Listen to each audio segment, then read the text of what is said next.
السلام علیکم ورحمۃ اللہ وبرکاتہ نحمدہ ونصلی علی رسولہ الکریم اما بعد۔ امید کرتے ہیں آپ تمام سسٹرز خیر و عافیت سے ہوں گی اور ایمان کی بہترین حالت میں ہوں گی۔ اللہ رب العزت سے دعا ہے آپ کی طرف ہر بڑا شر خیر میں بدل دے، آمین آمین۔ پیاری سسٹرز، ہم لوگ سورہ نساء کی آیت مبارکہ 147 تک ترجمہ تفسیر کمپلیٹ کر چکے تھے، یعنی ہمارا 5واں پارہ کمپلیٹ ہو چکا تھا اللہ کے فضل و کرم سے۔ آج 6 پارہ سٹارٹ کریں گے آیت مبارکہ 148 سے۔ دو آیت مبارکہ پڑھنے کی کوشش کریں گے، آیت مبارکہ 148 اور 149۔ تو آئیے لیسن سٹارٹ کرتے ہیں۔ ربی اشرح لی صدری ویسر لی امری واحلل عقدۃ من لسانی یفقہوا قولی اللہم بارک لنا فی اوقاتنا اللہم فقہنا فی الدین اللہم انی اسألک الہدی والتقی والعفاف والغنی اللہم الہمنی رشدی واعذنی من شر نفسی اعوذ باللہ من الشیطان الرجیم بسم اللہ الرحمن الرحیم لا يحب اللہ الجہر بالسوء من القول الا من ظلم وکان اللہ سمیعا علیما ان تبدوا خیرا او تخفوه او تعفوا عن سوء فإن اللہ کان عفوا قدیرا۔ ٹرانسلیشن: لا يحب اللہ الجہر بالسوء، نہیں پسند کرتا اللہ تعالیٰ بلند آواز سے برائی کو، من القول، بات میں سے، الا من ظلم، مگر جس پر ظلم کیا گیا ہو، وکان اللہ، اور ہے اللہ تعالیٰ، سمیعا علیما، خوب سننے والا اور خوب جاننے والا۔ ان تبدوا خیرا او تخفوا، اگر تم ظاہر کرو بلائی یا تم چھپاؤ اس کو، او تعفو عن سوء، یا تم درگزر کرو برائی سے، فإن اللہ، تو بے شک اللہ تعالیٰ، کانا ہے، عفوا قدیرا، بہت زیادہ معاف کرنے والا اور خوب قدرت رکھنے والا۔ تفسیر: اللہ رب العزت فرما رہے ہیں لا يحب اللہ الجہر بالسوء من القول، کہ اللہ رب العزت اس بات کو بالکل بھی پسند نہیں کرتے کہ کسی کی برائی کو کھلم کھلا بیان کیا جائے، کسی کی برائی پہ زبان درازی کی جائے۔ البتہ کس شخص کو اجازت ہے؟ جس پر ظلم کیا گیا ہو، جو مظلوم ہو، جس کے ساتھ اس کی حق تلفی کی گئی ہو، وہ یہ کام کر سکتا ہے۔ وہ اپنا حق لینے کے لیے کسی حاکم کے پاس، کسی قاضی کے پاس جا سکتا ہے، یا اس شخص کو اپنا فیصلہ سنا سکتا ہے جو اس کے معاملے کو حل کرنے پہ قادر ہے، تاکہ اس کے ظلم کا مداوع ہو سکے۔ ہر بندے کو اس چیز کا حق نہیں ہے کہ ایسے ہی اٹھا کے دوسروں کے عیب دوسروں کے سامنے بیان کرے، یا کسی کی جو اس کے اندر کوئی کمی پائی جاتی ہے تو وہ دوسروں کے سامنے بیان کرے کہ یہ فلاں ایسا ہے اور ایسا ہے۔ اگر کوئی اس طرح کرے گا تو وہ کیا ہوگا؟ وہ غیبت میں شمار ہوگا، جو کہ سراسر حرام ہے، کبیرہ گناہ میں شمار ہوتی ہے۔ تو بتایا جا رہا ہے کہ جس پہ ظلم کیا گیا ہے، جس کی حق تلفی کی گئی ہے، اس کو اس بات کا حق ہے کہ وہ یوں کر سکتا ہے کہ اپنا حق لینے کے لیے آواز اٹھا سکتا ہے۔ اور بعض اوقات کسی ظالم کو ظلم سے روکنے کے لیے آواز اٹھانا ضروری ہو جاتا ہے تاکہ وہ اپنے ظلم سے باز آ جائے،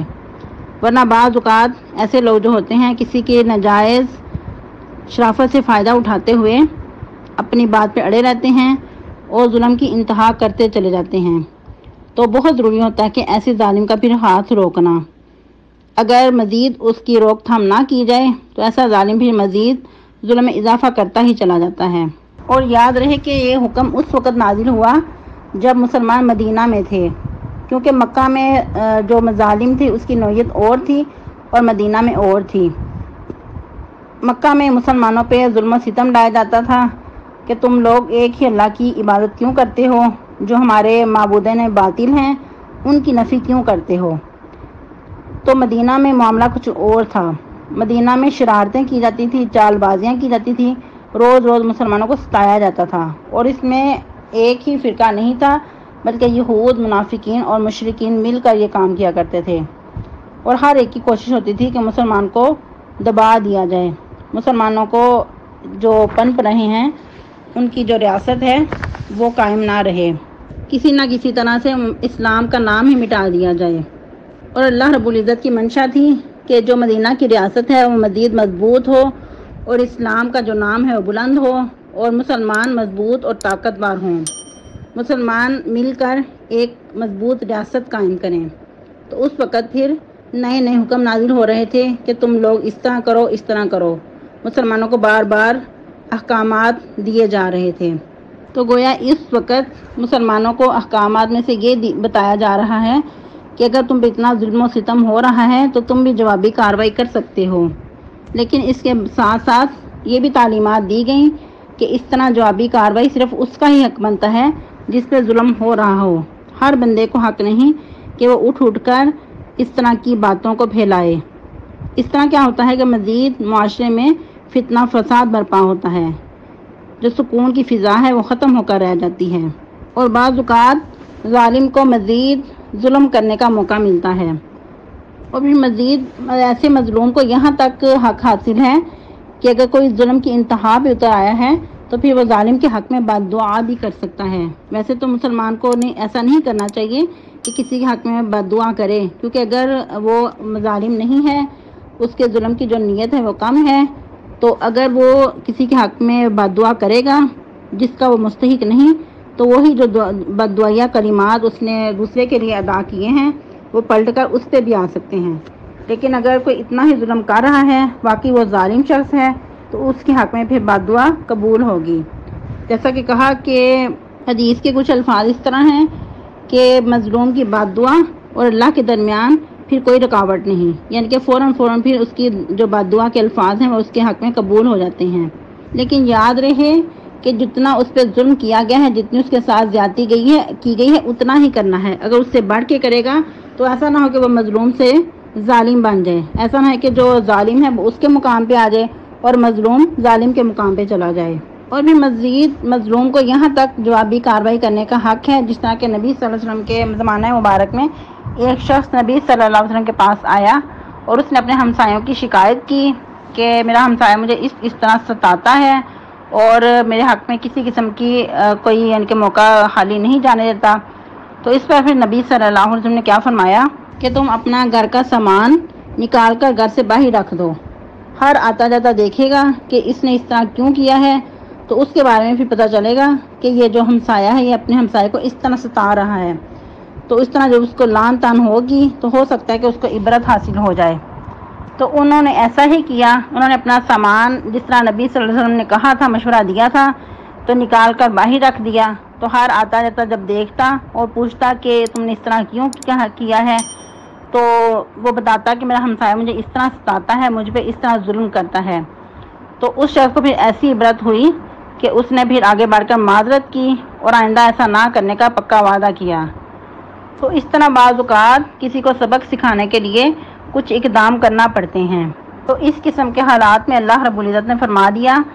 کہ جس پہ ظلم کیا گیا ہے وہ تو ایسا کر سکتا ہے، جوابی کارروائی کے لیے اگر کچھ ایسا کرتا ہے تو اس پہ گناہ نہیں، لیکن ہر ایک بندے کو حق نہیں کہ دوسرے بندوں کے عیب ظاہر کرتا پھرے، دوسروں کی جو خرابیاں ہیں، خامیاں ہیں، وہ دوسروں کو بتاتا رہے۔ اسی لیے اللہ رب العزت نے بہت ہی خوبصورت الفاظ میں مسلمانوں کو سمجھا دیا، تاکید کر دی کہ لا یحب اللہ الجہر بالسوء من القول الا من ظلم وکان اللہ سمیعا علیما۔ اور یاد رکھنا کہ اللہ تعالیٰ بہت ہی زیادہ سننے والا اور جاننے والا بھی ہے۔ اللہ تعالیٰ تمام تمہارے حالات کو سن بھی رہا ہے اور تمہارے حالات سے واقف بھی ہے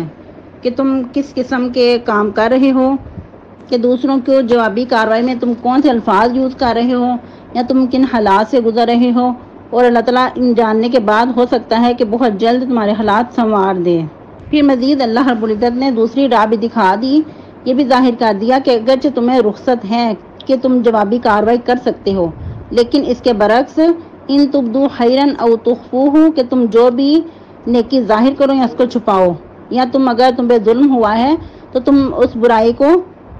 چھوڑ ہی دو، تم درگزر ہی کر لو، تو یہ سب سے بہتر ہے، کیونکہ معاف کرنا بہت بڑے ہمت کے کاموں سے ہے۔ اگر انسان دوسرے کے قصور کو معاف کر دیتا ہے، بدلہ نہیں لیتا، تو یہ تو سب سے ہی بڑھ کر ہے۔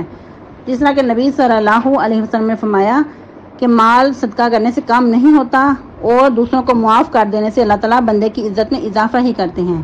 کسی کی اس طرح عزت کم نہیں ہو جاتی بلکہ اللہ تعالیٰ اس کو بلند ہی کرتے ہیں. جو دوسروں کو معاف کرتا ہے، دوسروں کے عیبوں پہ پردہ ڈالتا ہے، تو یقیناً اللہ تعالیٰ اس کو مزید عزتوں سے نوازتے ہیں، مزید اللہ تعالیٰ اس کو بلند ہی کرتے ہیں. اور تھوڑی سی ادھر مزید وضاحت کر دوں کہ آپ لوگوں نے بھی ہو سکتا ہے بارہا یہ سنا ہو کہ حدیث کے نام پہ کہ نبی صلی اللہ علیہ وسلم نے فرمایا کہ اگر معاف کرنے تمہاری عزت کم ہوتی ہے تو قیامت کے دن آ کر مجھ سے عزت لے لینا، یا کچھ اس طرح کے الفاظ ہوتے ہیں جو کہ سوشل میڈیا پہ بہت وائرل ہوتے نظر آ رہے ہیں. اس طرح کچھ الفاظ نہیں ہیں، کوئی حدیث اس طرح کی نہیں ملتی. البتہ معاف کرنے پہ اور بہت ساری احادیثیں ملتی ہیں جو کہ اتھینٹک ہیں. یہ بھی جو آپ کو ابھی بتائی گئی ہے یہ بھی مسلم کی ہے، اور بخاری میں بھی بہت ساری اس طرح کی احادیث ملتی ہیں کہ جو کہ معاف کرنے پہ بہت زیادہ تاکید کی گئی ہے. اور قرآن مجید کی بہت ساری آیا مبارکہ بھی ہیں. اس طرح کے قرآن مجید میں اللہ رب العزت ایک مقام پہ فرماتے ہیں فمن عفا واصلح فاجرہ علی اللہ، کہ جو شخص معاف کر لیتا ہے اور اصلاح کر لیتا ہے یا صلح کر لیتا ہے تو اس کا اجر اللہ کے ذمہ ہے. پھر ایک اور مقام پہ فرمایا پس اگر تم بدلہ لینا چاہو تو اتنا ہی بدلہ لو کہ جتنی تم پر زیادتی کی گئی ہے. وَإِنْ عَاقَبْتُمْ فَعَاقِبُوا بِمِثْلِ مَا عُوقِبْتُمْ بِهِ وَلَئِنْ صَبَرْتُمْ لَهُوَ خَيْرٌ لِلصَّابِرِينَ، لیکن اگر تم صبر کرو تو وہ بہت ہی بہتر ہے صبر کرنے والوں کے لیے. پھر مزید ایک مقام پہ فرمایا وَلَمَنْ صَبَرَ وَغَفَرَ إِنَّ ذَلِكَ لَمِنْ عَزْمِ الْأُمُورِ، کہ جو شخص صبر کرے اور معاف کر دے تو یہ بہت ہی بڑے ہمت کے کاموں میں سے ہے. سبحان اللہ. ایک طرف یہ بھی سمجھا دیا کہ اگر تم میں اتنا اسٹیمنا نہیں ہے، تم بدلہ ہی لینا چاہتے ہو تو اتنا ہی بدلہ لو کہ جتنا تم ظلم کیے گئے ہو، لیکن اگر معاف کر دو تو یہ بہت بڑے ہمت کے کاموں میں سے ہے. تو معاف کرنے کے والے کے لیے اور بھی بہت ساری بشارتیں ہیں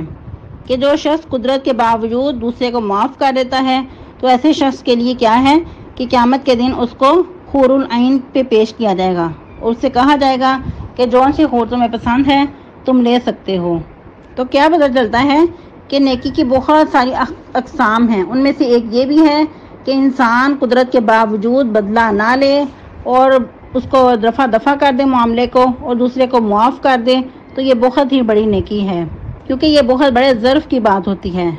جن کے اعلیٰ ظرف ہوتے ہیں وہی یہ کام کر سکتے ہیں، ورنہ تو انسان بعض اوقات کہتا ہے کہ ایک کی میں دو سناؤں. اور یاد رہے کہ دوسروں کے عیب پہ پردہ ڈالنا، دوسروں کے جو معاملات ہیں، کمیاں ہیں، ان کو درگزر کرنا، ان پہ پردہ ڈال دینے پہ بہت ہی زیادہ بشارتیں ہیں. جس طرح کہ نبی صلی اللہ علیہ وسلم نے فرمایا قیامت کے دن تم میں سے کوئی شخص اپنے پروردگار سے اتنا قریب ہو جائے گا کہ اللہ تعالیٰ اس پر اپنا بازو رکھ دیں گے، یعنی کہ انسان کے ساتھ سرگوشی کرنا چاہیں گے اور اس کو کہیں گے کہ تم نے فلاں بھی کام کیا، تم نے یہ بھی کیا، تم نے وہ بھی کیا. اور ظاہری بات ہے جب انسان نے کیا ہوگا تو پھر اس سے کوئی انکار نہیں بن پڑے گا اور وہ مسلسل اقرار کرتا جائے گا اپنے گناہوں کا اور سوچے گا کہ اب تو میں مارا گیا، ہلاک ہو گیا. تو اللہ تعالیٰ فرمائیں گے کہ میں دنیا میں ان پر پردہ ڈال دیا تھا، کس وجہ سے کہ تو دوسروں کے عیب ڈانپتا تھا، دوسروں کے قصور معاف کر دیتا تھا. آج میں نے بھی تیرے گناہوں کو معاف کر دیا. سبحان اللہ. کتنی ہی خوبصورت یہ حدیث مبارکہ ہے کہ انسان کچھ کر نہیں سکتا جب سامنے اللہ رب العزت ہوں اور اس وقت درمیان میں کوئی ترجمان بھی نہ ہو اور گناہوں کے انبار ہوں، لیکن اللہ رب العزت اقرار کرانے کے بعد یہ فرما دیں کہ جاؤ بندے، میں نے بھی تمہیں معاف کیا جس نے تو میرے بندوں کو معاف کرتا تھا. اللہ اکبر کبیرہ. ایک اور بھی حدیث ہے، بہت ہی پیاری حدیث ہے، اور یہ سب سے آخری جو جنتی ہوگا اس کے بارے میں ہے کہ اللہ تعالیٰ کس طرح اس کے گناہوں پہ پردہ ڈال دیں گے، اس کے گناہوں کی پردہ پوشی کر دیں گے. سیدنا ابوذر رضی اللہ تعالیٰ عنہ سے روایت ہے کہ نبی صلی اللہ علیہ وسلم نے فرمایا میں اس شخص کو جانتا ہوں جو سب سے آخری جنت میں داخل ہوگا، یعنی کہ سب سے آخری جنتی ہوگا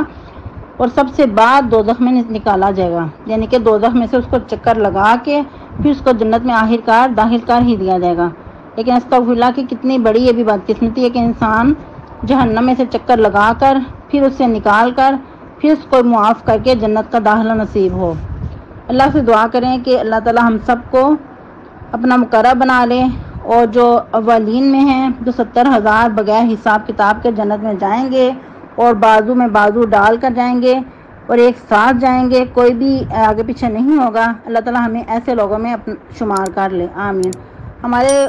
اعمال تو ایسے نہیں ہیں، لیکن اللہ رب العزت اپنے نظر کرم کے ذریعے ہمیں معاف کر دے اور اپنے مقربین میں شامل کر لے، آمین آمین۔ یہ واقعہ کیا ہے کہ ایسے شخص کو قیامت کے دن لایا جائے گا اور اسے کہا جائے گا کہ اپنے جو ہلکے گناہ ہیں وہ پیش کرو، جو بہت بڑے بڑے ہیں وہ نہیں، یعنی کہ ہلکے کے جو گناہ ہیں، جو چھوٹے گناہ ہیں وہ پیش کرو۔ جب وہ لائے جائیں گے اور کہا جائے گا کہ تم نے فلاں دن فلاں وقت یہ کیا تھا، اور وہ ظاہری بات ہے انسان اس پہ انکار نہیں کر سکے گا، تو اس کو اپنے بڑے گناہوں سے ڈر لگ رہا ہوگا کہ کہیں وہ بھی نہ پیش کر دیا جائیں، کیونکہ اس کو یاد آ رہا ہوگا کہ میں نے فلاں وقت یہ بھی کیا تھا، گویا کہ سامنے اس کے سارے وہ ایک ریل چل رہی ہوگی کہ واقعی میں نے یہ گناہ کیے تھے۔ تو اس پہ اللہ رب العزت کیا کہیں گے؟ اللہ رب العزت حکم دے دیں گے کہ تیری ہر برائی کے عوض تجھے ایک نیکی دی جا رہی ہے۔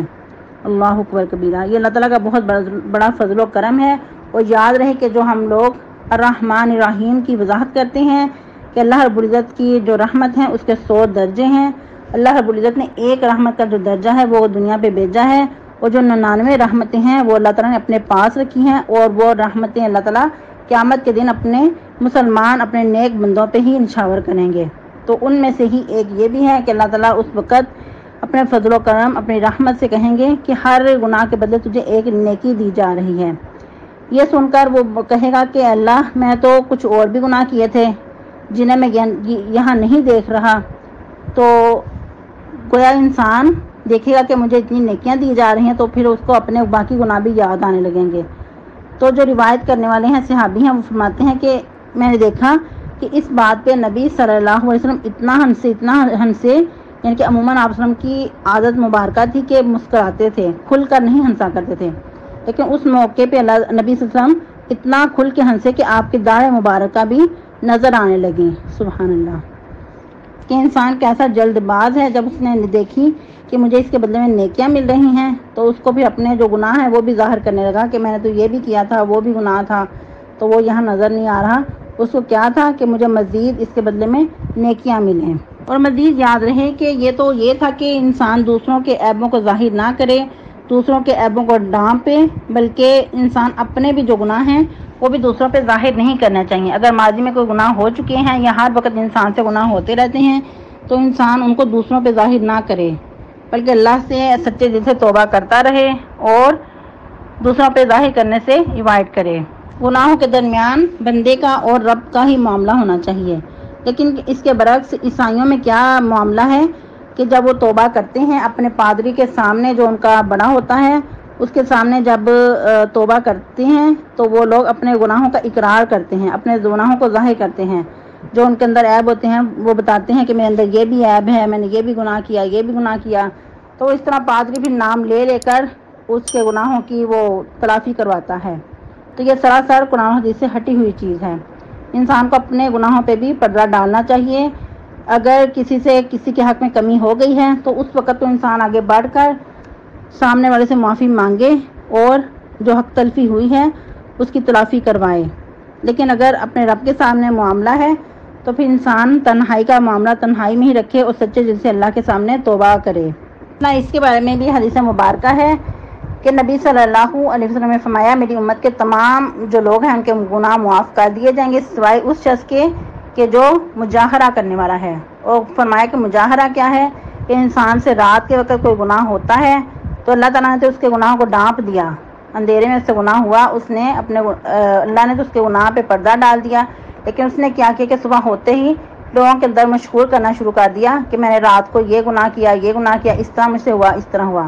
حالانکہ اللہ اور اس کے بندے کے درمیان معاملہ تھا، تو اللہ سے سچے دل سے توبہ کرتا تو اللہ تعالیٰ اس کے گناہ کو معاف کر دیتا۔ تو ایسا کرنا بھی بہت بڑا گناہ ہے، کبیرہ گناہوں میں سے ہے۔ تو اس طرح اپنے عیب کو بھی دوسروں کے سامنے ظاہر نہیں کرنا چاہیے۔ تو مزید اللہ رب العزت فرما رہے ہیں فَإِنَّ اللَّهَ كَانَ عَفُوًّا قَدِيرًا۔ تو یاد رکھنا کہ اللہ تعالیٰ کی جو صفت خاص ہے، جو اللہ تعالیٰ کی شان ہے، وہ کیا ہے کہ اللہ تعالیٰ بھی بہت زیادہ معاف کرتے ہیں اور قادر بھی ہیں، یعنی کہ گناہ کرنے والے کو پکڑ بھی سکتے ہیں لیکن اللہ تعالیٰ معاف کرنے پہ قادر ہیں، اللہ تعالیٰ معاف کرنے کو پسند کرتے ہیں۔ جس طرح کہ لیلۃ القدر کی بھی دعا سکھائی گئی اللہم انک عفو تحب العفو فاعف عنی، کہ اللہ تعالیٰ تو معافی کو پسند کرتا ہے، تو معاف کرنے والا ہے، معافی کو پسند کرتا ہے، تو مجھ کو بھی معاف کر دے۔ اس طرح اللہ تعالیٰ کی جو صفت خاص ہے اس کا واسطہ دے کر اللہ سے دعا کرنی چاہیے۔ آج کے لیے اتنا ہی کافی آپ لوگوں کا ہوم ورک ہوگا کہ آپ لوگوں نے سچے دل سے توبہ کرنی ہے، خاص طور پہ کوئی ماضی کا ایسا گناہ ہو جو آپ کو اندر اندر ہی گلٹ فیل ہوتا ہو، اور اس کے علاوہ دوسروں کے بارے میں دیکھنا ہے کہ ہم لوگ کیا کرتے ہیں، دوسروں کے عیبوں کو ظاہر تو نہیں کرتے، اگر ایسا ہے تو اپنی اس غلطی سے توبہ طائب کرنی ہے اور اس غلطی کو چھوڑنے کی کوشش کرنی ہے۔ اور اس کے علاوہ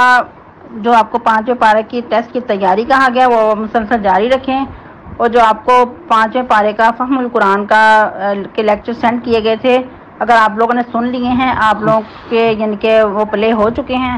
تو ضرور بتائیے گا، بلکہ گڈ کا ٹک مار کریں گروپ میں کہ ہم لوگوں نے سن لیا ہے مکمل پارا۔ تو الحمدللہ اگر نہیں آپ کے پلے ہو رہا تو مجھے پرسنل میں ضرور بتائیے گا۔ آج کا لیسن بہت اچھے سے یاد کیجئے گا اور سنائیے گا، کوئی بھی بہن چھٹی نہ کرے۔ اللہ رب العزت ہم سب کا حامی و ناصر ہو۔ سبحانک اللہم ربنا و بحمدک نشہد ان لا الہ الا انت نستغفرک و نتوب الیک ربنا تقبل منا انک انت السمیع العلیم وتب علینا انک انت التواب الرحیم وصلی اللہ علی النبی۔ والسلام علیکم ورحمۃ اللہ وبرکاتہ۔